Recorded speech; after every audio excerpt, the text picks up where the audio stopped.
সুপ্রিয় বন্ধুরা, আসসালামু আলাইকুম। ভারতের মুন্দ্রা বন্দর থেকে আমরা অ্যালুমিনিয়ামের আকরিক নিয়ে কুয়েতের সোয়াইবা বন্দরের উদ্দেশ্যে রওনা দিয়েছি। আমরা ভারতের মুন্দ্রা বন্দরের এরিয়া পার হয়ে আস্তে আস্তে আরব সাগরের দিকে প্রবেশ করছি। ভারতের এই মুন্দ্রা বন্দরে বেশ কিছু কন্টেইনার টার্মিনাল যেহেতু বিদেশিদের দ্বারা পরিচালিত, এখানে বিশাল বড় বড় সব কন্টেইনার জাহাজের আগমন ঘটে। আমরা মুন্দ্রা বন্দর থেকে বের হওয়ার সময় এই জাহাজটি দেখা পেয়েছি। এমএসসি ভায়োলা নামের এই জাহাজটির দৈর্ঘ্য হচ্ছে 366 মিটার এবং এর 20 ফুট দৈর্ঘ্যের কন্টেইনার ধারণ ক্ষমতা হচ্ছে প্রায় 16,000। এই 16,000 কন্টেইনারে সে প্রায় 1,68,000 মেট্রিক টন পণ্য বহন করার ক্ষমতা রাখে। এছাড়াও আমরা বেশ কিছু জাহাজকে এখানে অপেক্ষমান দেখেছি, বিশাল বড় বড় সব কন্টেইনার শিপ, এরাও মুন্দ্রা বন্দরে প্রবেশের অপেক্ষায় আছে।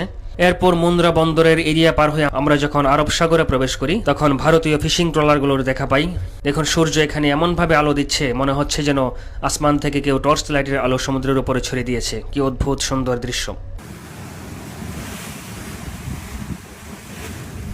আরব সাগরের গভীরে প্রবেশ করার পর জাহাজে আমরা একটা কবুতরকে আবিষ্কার করি। দেখুন কি বিষণ্ণ মনে সে জাহাজে বসে আছে।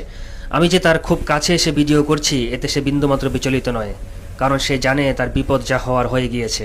আমাকে নিয়ে তার আর বিচলিত হওয়ার কিছু নেই।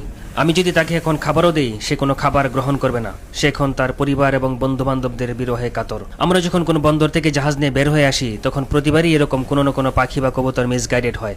এরা জাহাজের সাথে সমুদ্রে চলে আসে, কিন্তু এদের আর ফিরে যাওয়ার কোনো উপায় থাকে না। ঘর ছাড়া, সঙ্গী ছাড়া হয়ে এই কবুতরটি বিষণ্ণ মনে হয়তো কিছুদিন জাহাজে কাটিয়ে দিবে এবং একটা সময় সে নিদারুণ পরিণতি গ্রহণ করবে। ব্যাপারটা খুব দুঃখজনক হলেও আসলে আমাদের জন্য কিছুই করার থাকে না।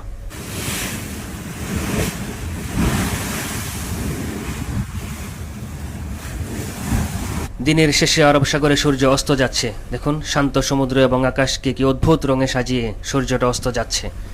চমৎকার সুন্দর দৃশ্য।